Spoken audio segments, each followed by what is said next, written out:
एक राजा थे जिनका नाम था सत्राजित। सत्राजितः स्वतनया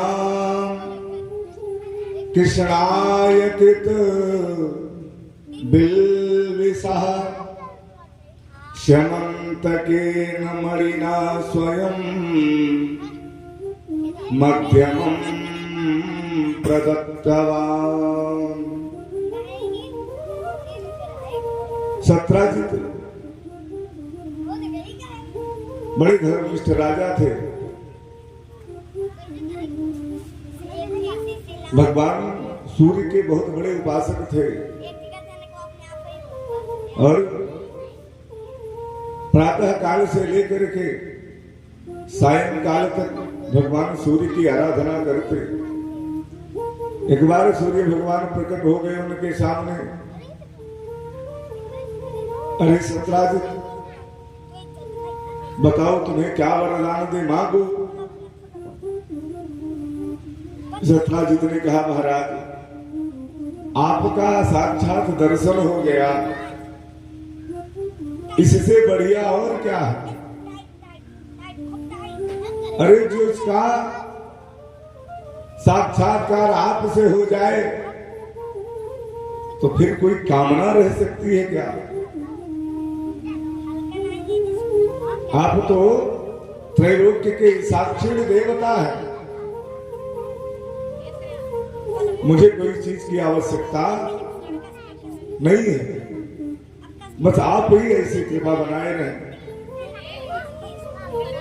भगवान सूर्य ने कहा, भैया अगर मैं आ गया हूं तो बिना कुछ दिए हुए नहीं जाऊंगा। एक अपने हृदय से मणि प्रकट करते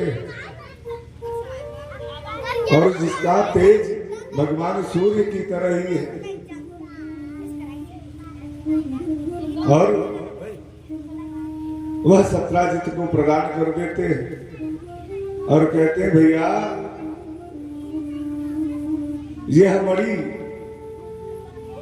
जहां रहेगी उस नगर में अकाल नहीं पड़ेगा। जिस घर में रहेगी उस घर में अकाल मृत्यु नहीं होगी, और यह प्रतिदिन 8 भार सोना उगलेगी। 8 भार सोना का मतलब कितना होता है? एक भार सोना जो होता है वो 50 ग्राम के पास में होता है, कम होता है उससे।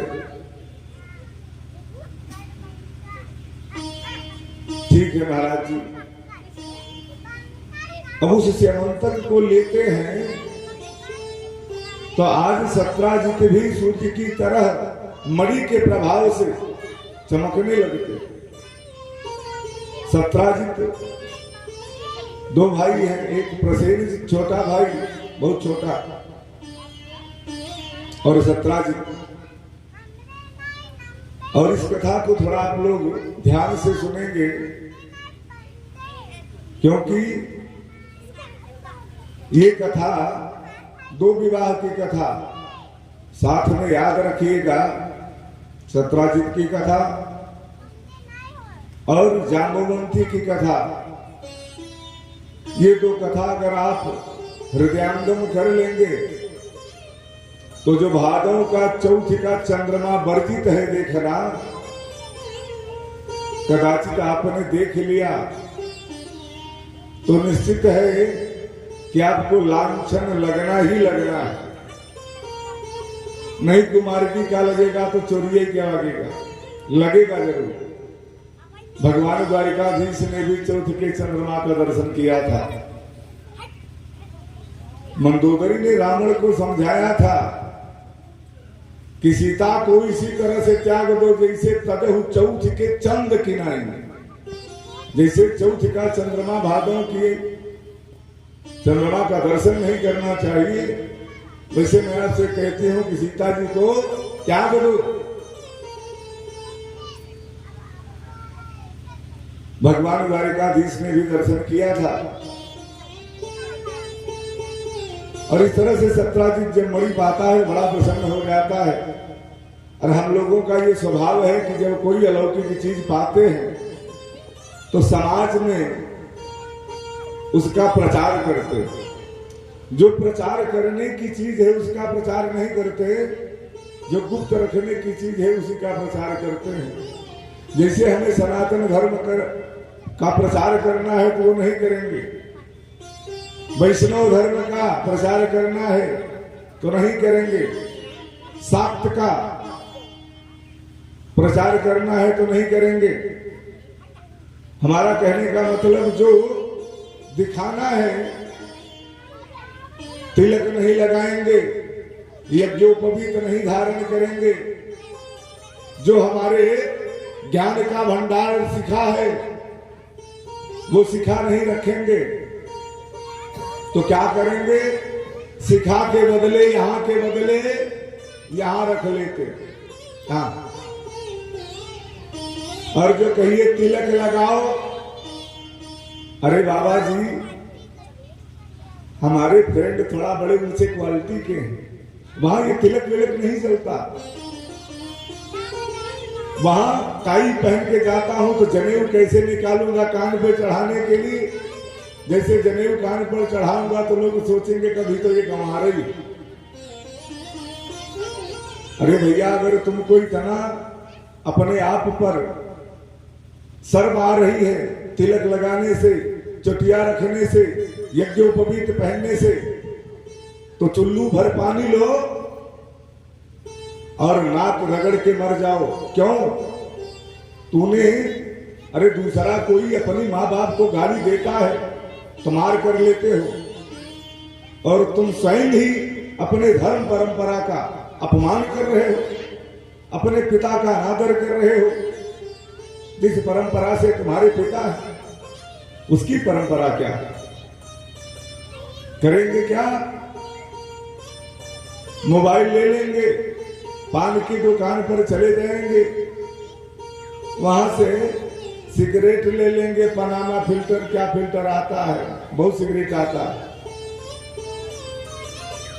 और उसको इस तरह से जलाएंगे मुंह में मानो ईटा पाथने वाली चिमनी चल रही। बढ़िया सा स्टाइल में पिएंगे, नाक से होते हुए धुआं ऊपर जाता। अरे शर्म नहीं लगता? जिस ब्राह्मण के मुंह से धुआं निकल गया उसका ब्राह्मणत्व तो नष्ट हो गया।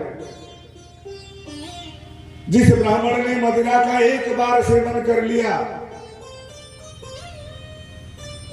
उसका ब्राह्मणत्व तो नष्ट हो गया। जिस ब्राह्मण ने एक बार मांस का भक्षण कर लिया उसका ब्राह्मणत्व तो नष्ट हो गया। तो महाराज अब नष्ट हो गए तो अब खाबे करी पीबे करी, अब काहे छोड़ी, नष्ट तो हो गया। अरे मूर्ख,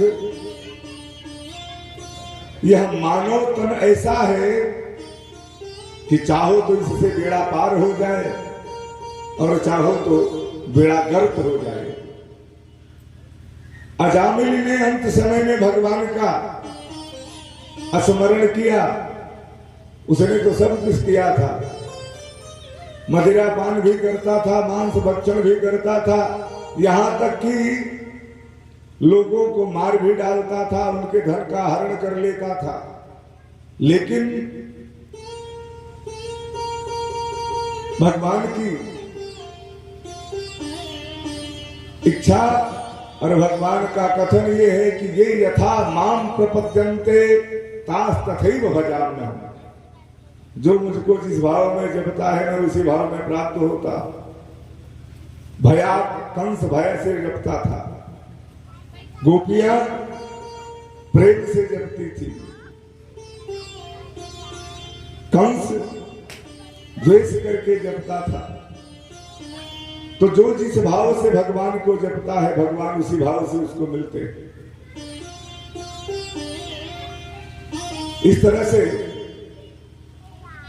सत्राजित ने क्या किया, वो जो मणि पाया था वो अब सब लोगों को दिखा रहा है। मैंने आप लोगों से निवेदन किया है कि अगर सनातन धर्म की रक्षा करना है तो चुटिया सिखा सूत्र धारण करना है, और नहीं तो चले जाओ पाकिस्तान। वहां चुटिया की आवश्यकता नहीं, सिखा की आवश्यकता नहीं, सूत्र की आवश्यकता नहीं। भारत में रहना है तो जो भारत का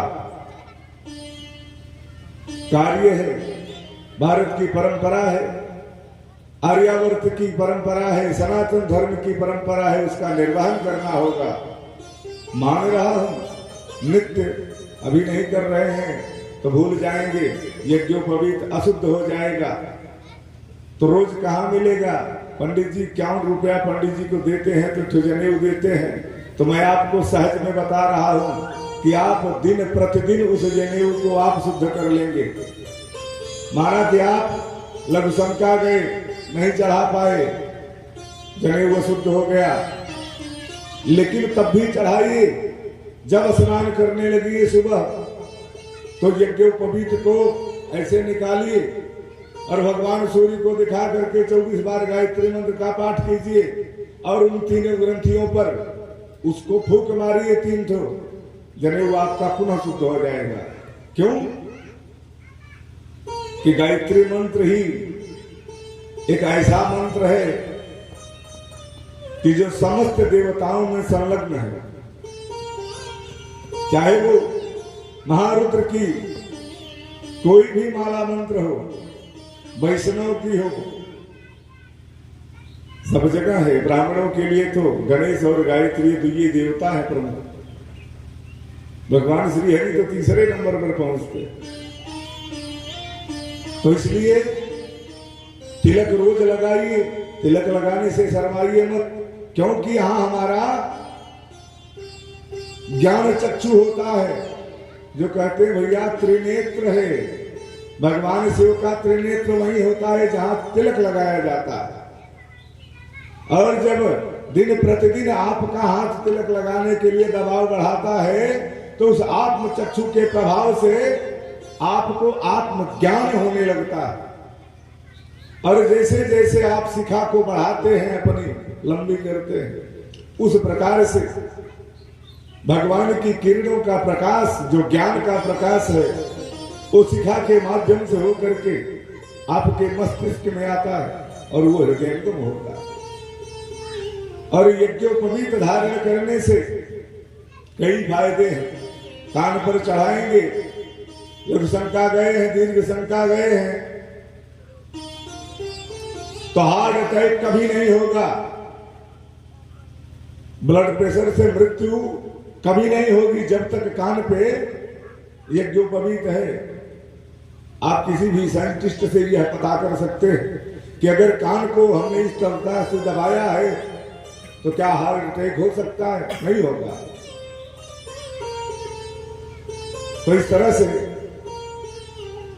अरे भाई और कोई पहने ना पहने, लेकिन हम लोग ब्राह्मण हैं, हमको पहनना चाहिए। यज्ञोपवीत तो विश्वकर्मा भी पहनते हैं, क्षत्रिय भी पहनते हैं, राजपूत भी पहनते हैं, लेकिन ग्रंथियों का भेद है। त्रिप्रवर पंच प्रवर, उसमें प्रवर की गणना होती है। जब ग्रंथि दी जाती है तो उसमें जो जिस प्रवर का रहता है उतनी ग्रंथि का यज्ञोपवीत धारण करता है। तो इस तरह से सत्ताजित ने जो नहीं दिखाना वो दिखाने के लिए मणि को हृदय में पहन करके घूमता है। एक बार तो द्वारिकाधीश के यहाँ सभा में चला गया, सारे लोग उसको आते देख करके सोच रहे हैं कि आज तो भगवान सूर्य साक्षात प्रकट हो रहे हैं। भगवान द्वारिकाधीश ने कहा नहीं भैया, आसीत सत्राजितः सूर्यो भक्तस्य परमं सखा। ये सत्राजित है, भगवान सूर्य का भक्त, परम भक्त है। भगवान ने इसको यह स्यमंतक मणि है, भगवान सूर्य ने अपने हृदय से प्रकट करके दिया है। आते हैं वहां तो सब लोग तो उन्हीं को देखते हैं। जैसे इसी में कोई व्यक्ति अभी 7 फुट का लंबा आ जाए तो सारे लोगों की दृष्टि उसी के ऊपर होगी। अब कोई व्यक्ति इस तरह का आ जाए कि जो दार्शनिक हो जाए, जैसे कोई विक्षिप्त व्यक्ति आ जाए तो बार बार वो अपना नाटक करेगा, सब लोग उसी को देखेंगे।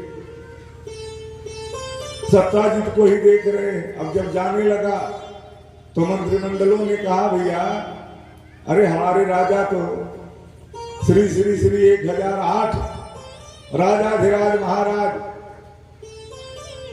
द्वारिकाधीश महाराज हैं कृष्णचंद्र जी, हम लोगों के राजा हैं और राजा के पास ही बहुमूल्य संपदा होनी चाहिए, हम लोगों के पास नहीं। क्यों कि हम लोग सुरक्षा नहीं कर सकते।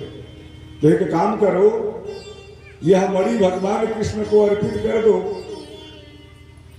तो तुम्हारा यश होगा कि भगवान कृष्ण को इन्होंने स्यमंतक मणि प्रदान कर दिया और जब आपको आवश्यकता लगेगी तो आपको मिल भी जाएगी। इससे जितना सोना मिलेगा वो आपको हरदम मिलता रहेगा।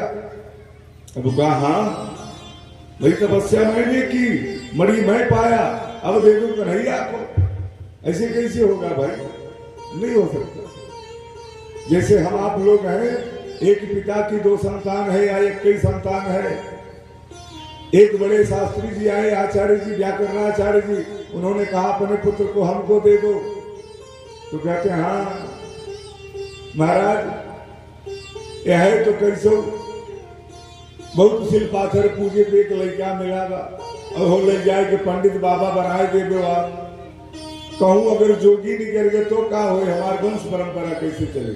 अरे जिसका संतान योगी हो जाता है, ब्रह्मचारी हो जाता है, दंडी सन्यासी हो जाता है, उसके कुल की 21 पीढ़ियां कर जाती है। 7 पीढ़ी ननिहाल के पक्ष की,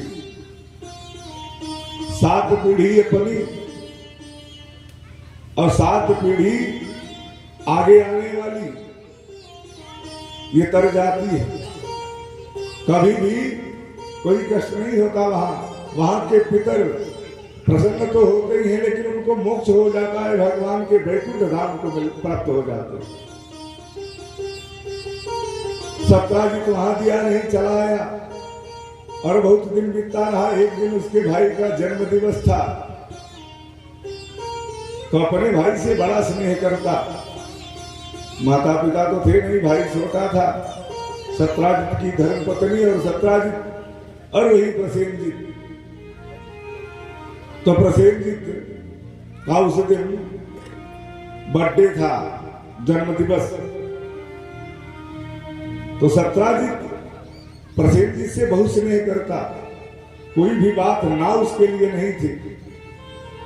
आज प्रसेनजित ने कहा, भैया आज हमारा जन्मदिन है, मैं ये सोच रहा था कि ये मणि मैं भी धारण करके देखता कि कैसी लगती है। हाँ ठीक है, धारण कर लो, लेकिन बाहर मत जाना क्योंकि इस पर बहुत लोगों की निगाह है। हाँ भैया, मैं तो अपने ही बाउंड्री वाल में रहूंगा, यही रहूंगा, मतलब अपने ही गिर्द रहूंगा। अब मणि धारण कर लिया। सत्याजित भी राजकाज में मस्त हो गया और ये क्या किया, अपनी तलवार लेकर के घुड़साल के पास आता है। वहां से एक घोड़ा जो बहुत तेज चलता है, उस पर सवारी कस लेता है। विनाश काले विपरीत बुद्धि। प्रसेनजित घोड़े को एड़ लगाता है और शहर दिवाली को लांघ जाता है। उस पार दूर चला जाता है कि चलो आज आखेट करेंगे। अभी तो बच्चा है, आखेट कभी किया नहीं, शिकार किया नहीं, लेकिन जंगल की तरफ भगा जा रहा है।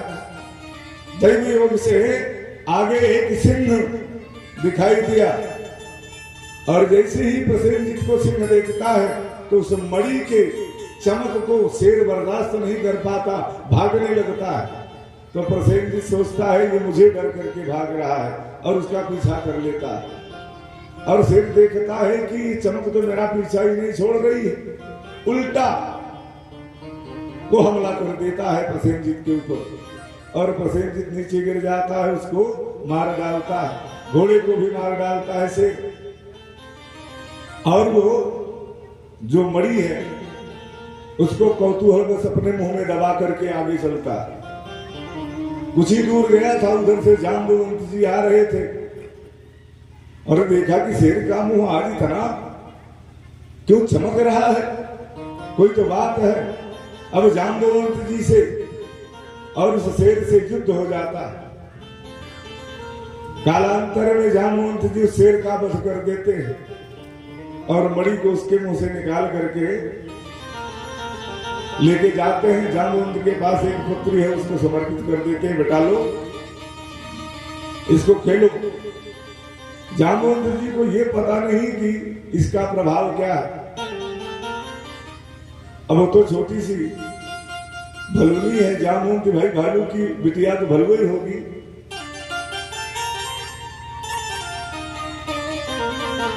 हमारे गुरुदेव भगवान कहते हैं कि जाम्बवंत की बिटिया भलुनी थी।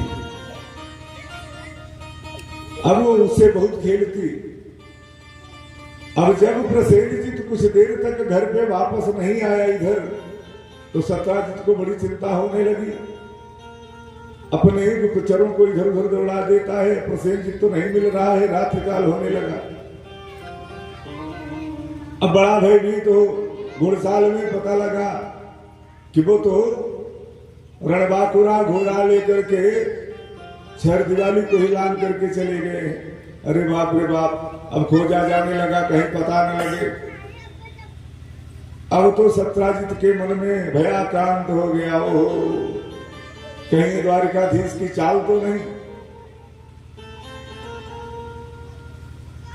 प्रसीनम सहयम हत्वा मणिमाच्छेद्य केसरी। उनको तो ये पता ही नहीं था कि क्या हो गया। तत्तदिष्ट्वा मणिम श्रेय बालम क्रीडनम कृतम। उस मणि से तो जाम्बवंत की बिटिया खेल रही, लेकिन उन्होंने सोचा कि द्वारिकाधीश ने कोई जुगती लगाई,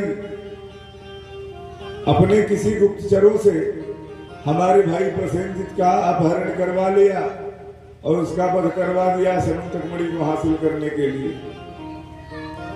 वो अब जल्दी तो किसी से बता नहीं रहे, लेकिन जब नहीं रहा गया तो अपनी धर्म पत्नी से कहते हैं, देखो एक बात मैं तुमको बता रहा हूं, तुम किसी को मत बताना।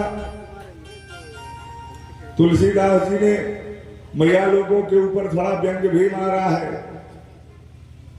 अवगुण 8 सदा और रह, लेकिन पुरुषों में 16 गुण होते हैं। हाँ, और गुण स्त्रियों में 24 होते हैं, पुरुषों में 16 ही होते हैं। लेकिन नारियों का एक सबसे बड़ा गुण जो है,